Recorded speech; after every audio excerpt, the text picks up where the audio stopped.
So, how do you keep your house clean when you have small children? And by small, I mean from like zero to let's go up to 6 or 7. All right, small kids.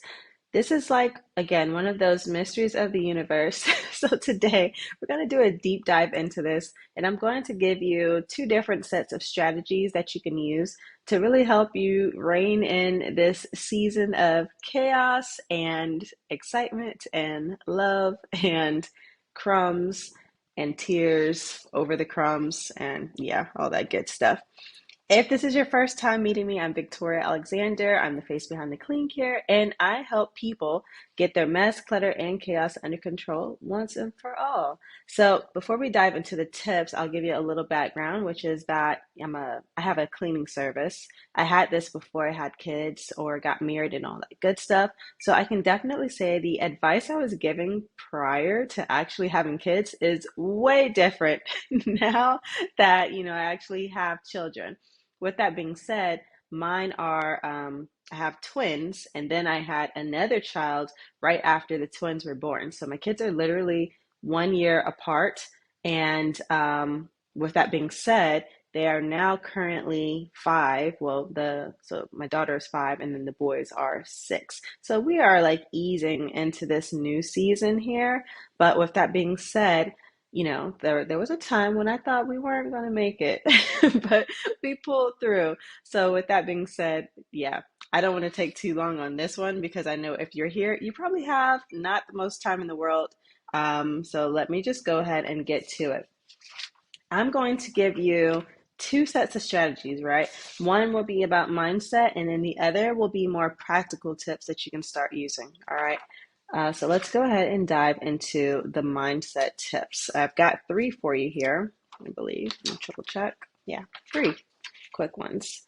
All right. So you already know that if you have kids or small kids, in a sense, you're in a new season of life. So, um, one of the things I've seen is that you have to really reframe what a good day is anymore, right? What are your new goals? What's your new purpose in life? Like all these things, right? There's a lot of catching up that we need to do and a lot of rethinking and recalibrating that usually doesn't happen because you're kind of like thrown into this situation, right? You know you're having the kid, but it's like a difference between being pregnant, now they're here and you're living with them and having to adjust to, this new person in your life. So the first tip is you have to define what does a good day look like in this new season that you're in, okay?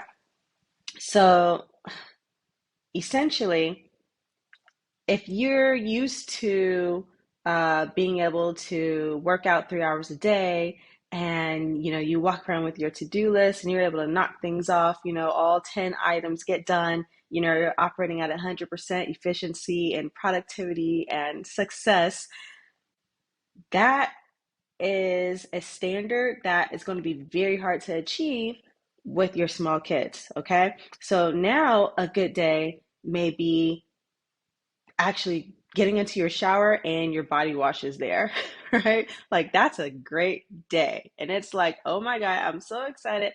I have body wash in here. I don't have to go to anyone else's bathroom looking for it. Nobody stole it. Like, yes, yes, yes, I'm on top of the world. Okay. Another way to reframe it is let's say you have this huge to-do list and you come downstairs and it's one of the kids, they're not feeling too well or whatever, and you can tell they really just want to snuggle with you, right? They just want your scent, they want your love. It just is what it is. But you've got this long to-do list right here in your hand. Glory is so close, right? You dreamt about all the things you'd be doing today, and again, checking off those boxes. But you got the kid over here that's, like I said, they're looking at you. For once, they actually look really cute. They look kind of pitiful, and it's like, you know what? Okay, I'm gonna sit down here. I'm gonna give them some love. Well, that turns into the whole day gone, right? How do you view that day, right? Did today suck because you didn't get anything done on your to-do list? Did today suck because you had to sit with that kid all day, just holding them there, while they, watch TV or did whatever mindless thing that kids do? I don't know what goes on in their heads, but or will you consider that a win, right? Because you got to sit with them, nurture them in that moment. It is what it is. Tomorrow's a new day. Okay. So hopefully you see where I'm going there, that your perspective on what is a win in this new season of life, you may need to adjust that to where you currently are. Okay. It's a new season. It's a new day. Let me see. So yeah, if we're in this new season, it's going to be really hard for you to do things like keep the house clean if you're still operating as though you're in the old season. Whatever that may have looked like, it's going to have to change. So that's the big thing, okay? You need to reframe, what does a good day look like now, okay? Next, tip number 2 is be prepared to let some things go. So it kind of piggyback, off of the first tip, but with that one, it's some certain things that you realize, all right, you've got another person in the family, or you've got the 3 kids, and it's a bit much, right? So I guess number 1, you have to be honest with yourself. This is a bit much. I don't feel like I'm doing very well. Now look at your life. What are some things that you, like I said, I mean, your plate is full, all right? And I'm hoping the kids are a priority. So if we say, hey, we know that they're definitely staying, and you've got a few other things that we definitely know, hey, I'm not, letting these go. What can go? So sure, you may have had 3 dogs, before you brought in the small kids, but now you've got 3 dogs and a baby. That's way different, right? What about, would 2 dogs make your life easier instead of 3? And I know that's hard to, manage, but think about it this way. If you're operating on 0 cylinders, and you're kind of giving your half attention to the dogs, half your attention to the kids, half your attention to work, half your attention to projects, your partner, all these things are getting half of you, not the best of you. Is What's the point then, right? Wouldn't you rather have people in your midst, or things in your midst, that you can give all of you to, give your 100% best to?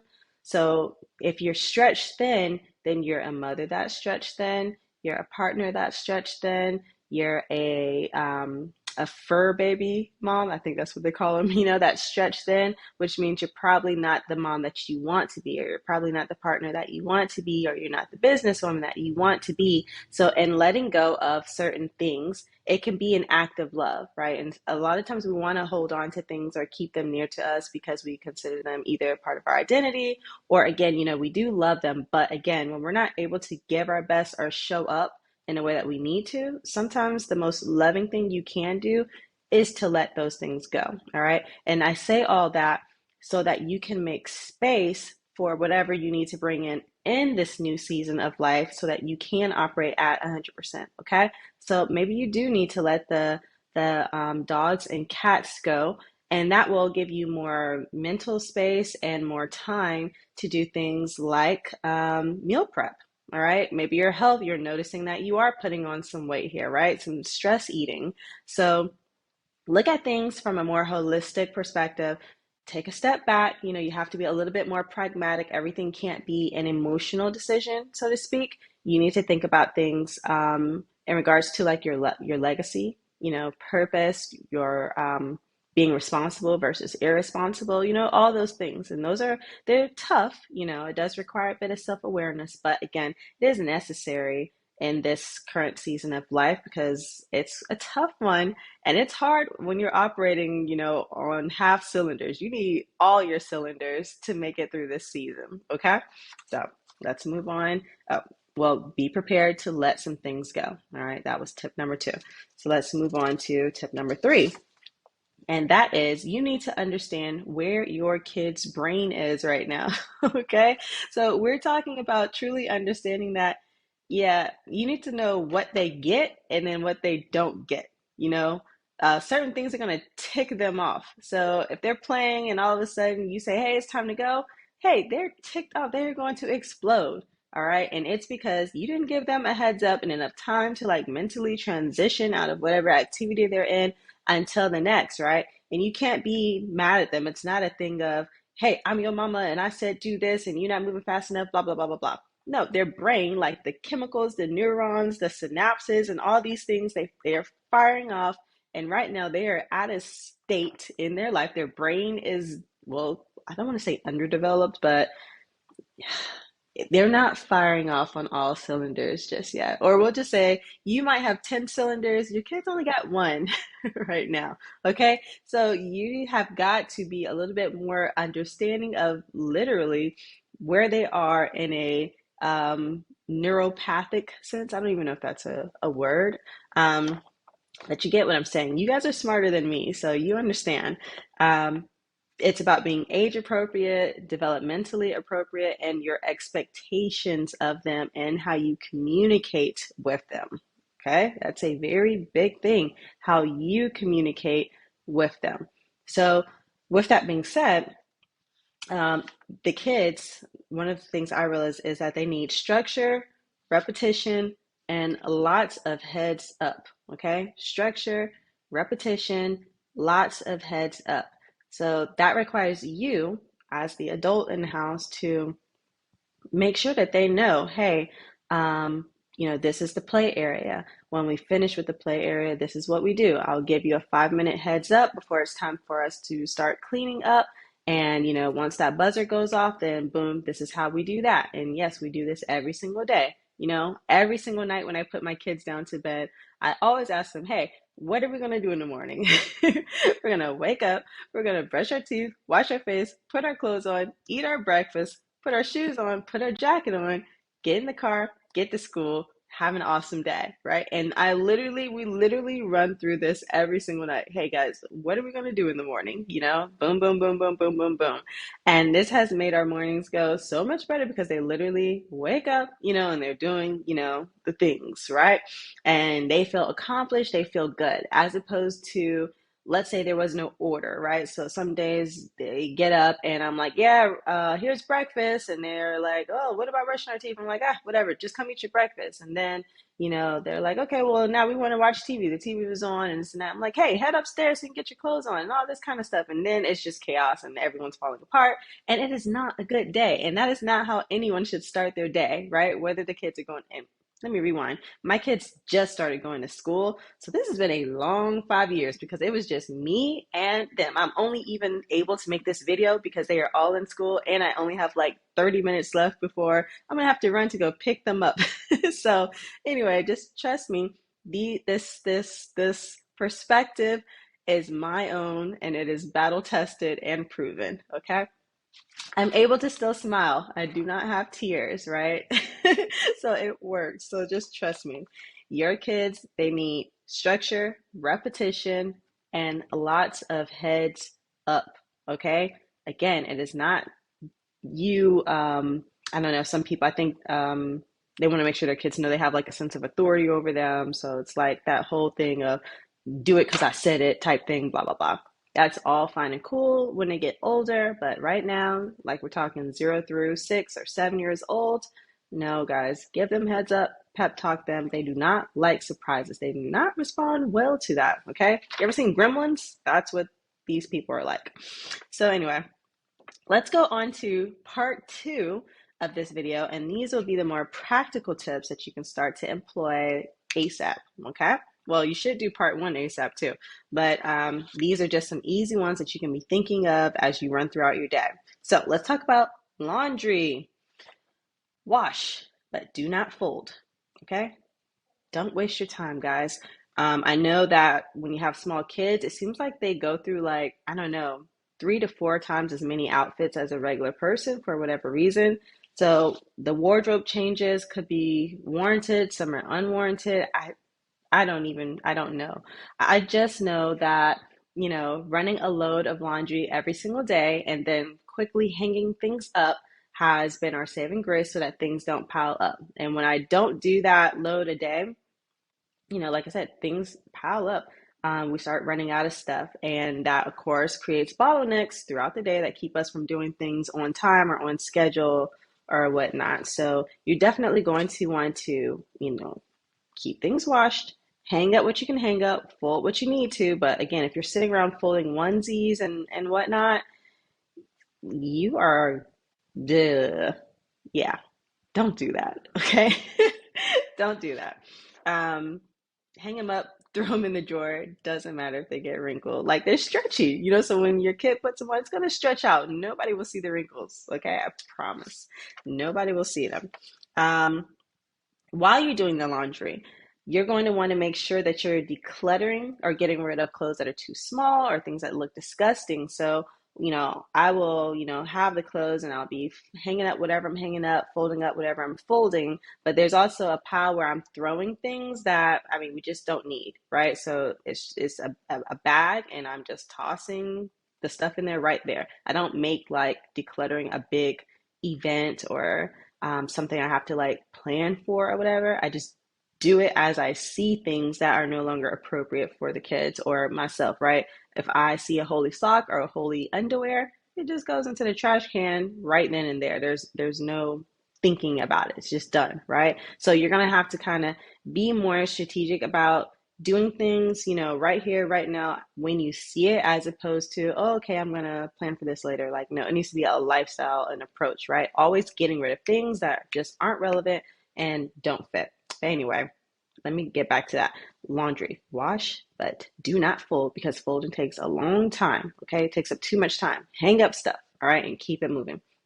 Next, tip number two, have fly zones and then no fly zones. So by this, I simply mean that if you were someone like me, where I have stayed at home with my kids, basically once they get up, brush your teeth, wash their face, put their clothes on, all the stuff come downstairs, there is no going back upstairs. I'll go back upstairs to straighten things up or wrap it up. But no, we pretty much spend our day either downstairs or out and about. There is no running all over the house doing all this craziness. At some point, there was, I'm pretty sure, in their earlier stages, but the more you can limit their reign throughout the house, their reign of terror, the easier it will be for you to keep the house clean. All right. So this goes back into that whole, you only want to have to do something once. So if I go and make up their beds, I'm not trying to go back in the room within the next hour and see it's been destroyed, right? That's a bit defeating for me and incentivizing. I don't even know if that's a word. Yeah, I'm just, yeah, pray for me. So with that being said, oh, hold on, let me fix this earbud. With that being said, you want to make sure that they have fly zones and no fly zones. Like, hey, this is where you play. This is where we eat. This is where we sleep. Okay. Again, that structure, they also need that. They'll respect it. Like, yeah, let me give you some pushback and test you because that's what they do, so expect that. But they're not trying to be disrespectful. They're just being a human being with like a, 2-year-old brain, a baby brain.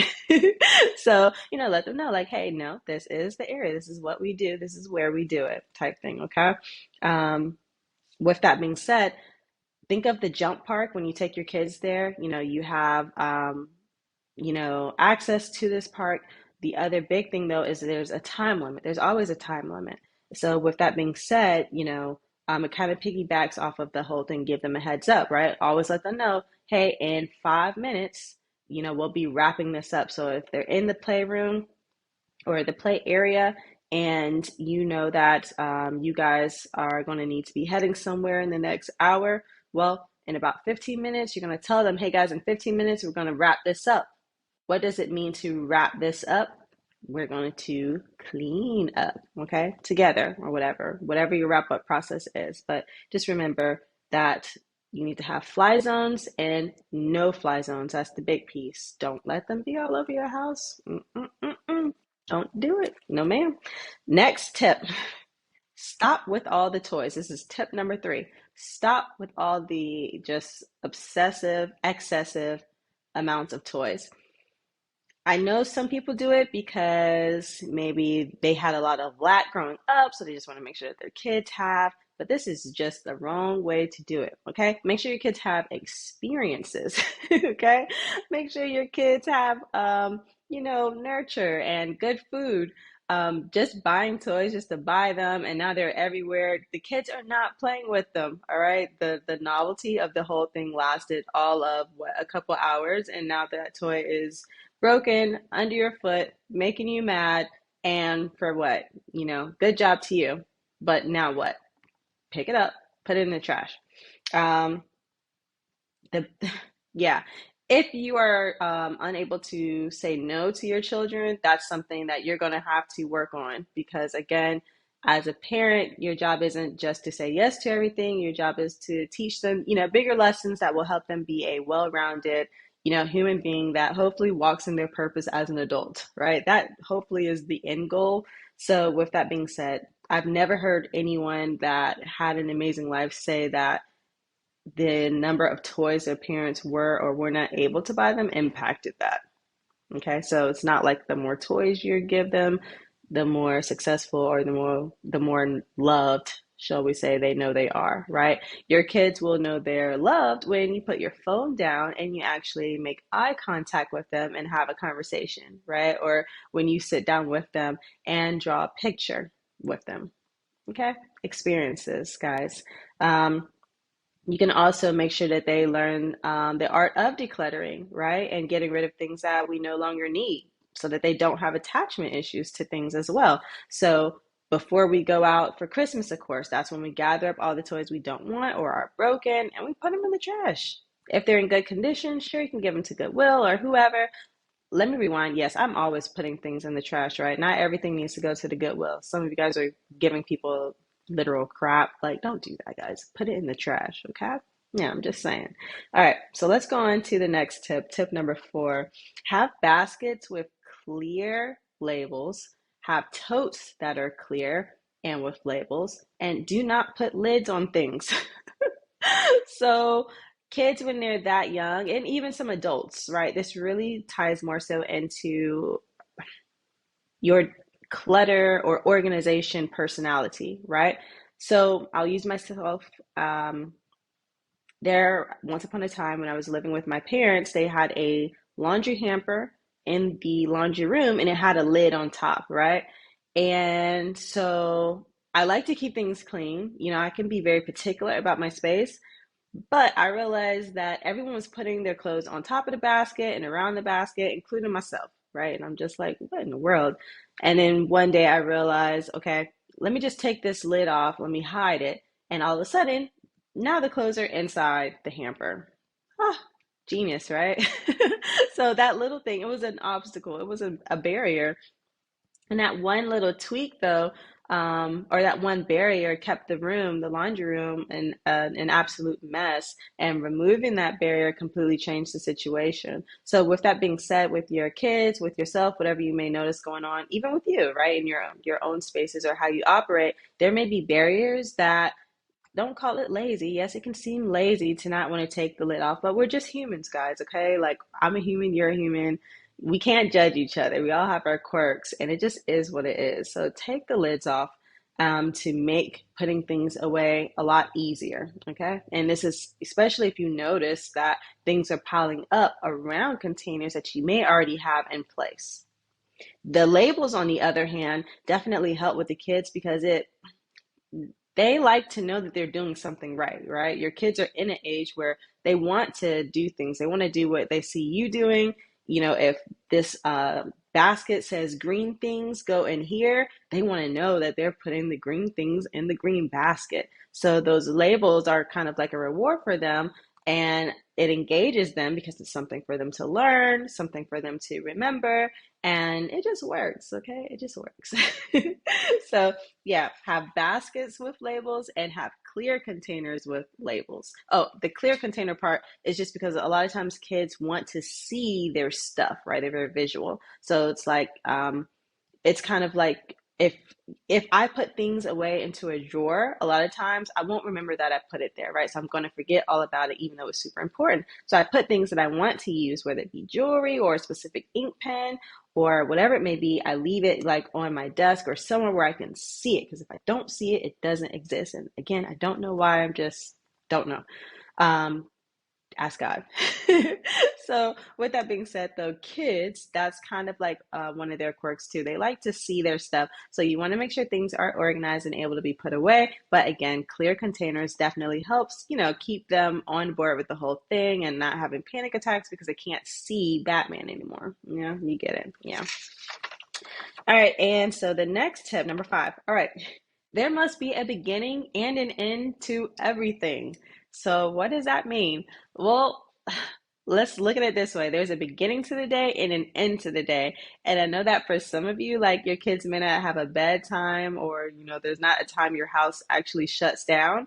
And that is wreaking havoc on your life. Okay. There has to be an end time to the day where the chaos stops, absolutely stops. So, number one, there needs to be a beginning and an end to your kids' day. There has to be a beginning and an end to your day. And that needs to be marked with very specific routines. What does the beginning routine look like for the day? What does the end routine for your kids look like, at the end of the day? So it could be they come home, they take a bath, they eat dinner, brush their teeth, you guys watch whatever together, or you talk, or whatever it is that you do, and then you guys go upstairs, read a book, go to bed. Boom, that's the routine. Whatever it is, you know, let that be the thing, because again, it helps to enforce that structure, that repetition.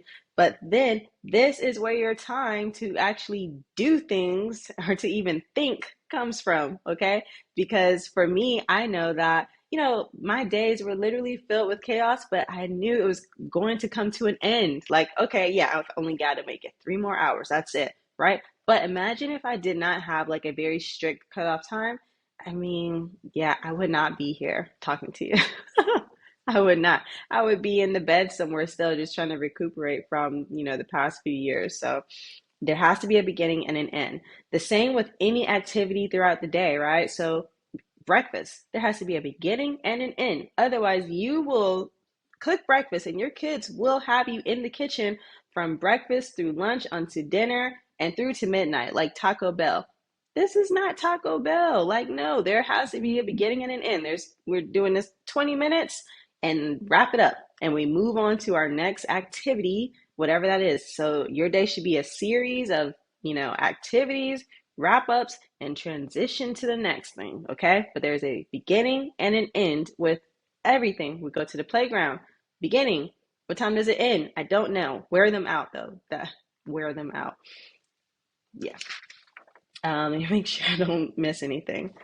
Da, da, da, da, da. All right. So let's move on to the next tip, which is, number 6. You should not be cleaning all day long. Okay, that like don't do that. That's just a very depressing way to live. You need to sit down, you need to plan out your day. Okay, and again, the previous tips kind of feed into this one. There should be, imagine if you hired someone to come and watch your kids. And I guess right now I'm specifically speaking to people that stay at home with their children, but imagine if you hired someone to come and stay with your kids, what would be the things that they do throughout the day, right? And I know that cleaning all day is not one, right? You have a cleaning person to do that, and that should only take them maybe 2 hours, 3 hours, depending on the size of your house, right? What should be getting done throughout the day if you have your kids with you? There should be task activities, just what would you hire someone to do with them? That's how I structured my day. If again, you're cleaning all day long, no, that's not the right thing. You should be wrapping up. So let's say go back to the whole breakfast example, right? We make breakfast, we eat, we wrap up. So what does the wrap up look like for you? Excuse me, yikes. That should be when you clean up, and it shouldn't take you more than 5 or 10 minutes to clean up from breakfast. Okay. Um, this also, so there's actually 2 points I want to make here, which is that number one, in order for you to not be cleaning all throughout the day, you need to know what your key tasks are that need to be done throughout the day so that everything flows, so to speak. Okay. So for me, first thing in the morning, one of the key things that I have to do that if not done will cause basically a traffic jam throughout the day is the dishwasher has to be emptied in the morning. That way we can easily put the dirty dishes into the dishwasher throughout the day. And if at any point it does get full, we go ahead, run it, start washing dishes or whatever it needs to be. But the goal is to try to keep the dishwasher empty enough to handle the dishes that we're going to be having throughout the day. All right. If you are trying to, I don't know, just know, laundry, same thing, right? I have a set time when I take care of the laundry, right? So I start it in the morning. right? Before the house starts jumping and all this stuff. I put the laundry into the washing machine. I started it right then, and then my plan is to come back to it later, right? I'm not trying to like do all this in the middle of the day, in the middle of all the chaos or whatever. It doesn't make any sense, right? I won't ever get it done. It's going to extend what should take me 30 minutes into an all day thing, right? And you guys know exactly what I mean. Like certain tasks, it doesn't take that long. It's just that you're doing at the absolute worst, most inconvenient time ever, right? So just stop doing that. You're literally making your life harder than it has to be. And I want to basically go off on a tangent a bit because you have to also look at people that work 9 to 5, right?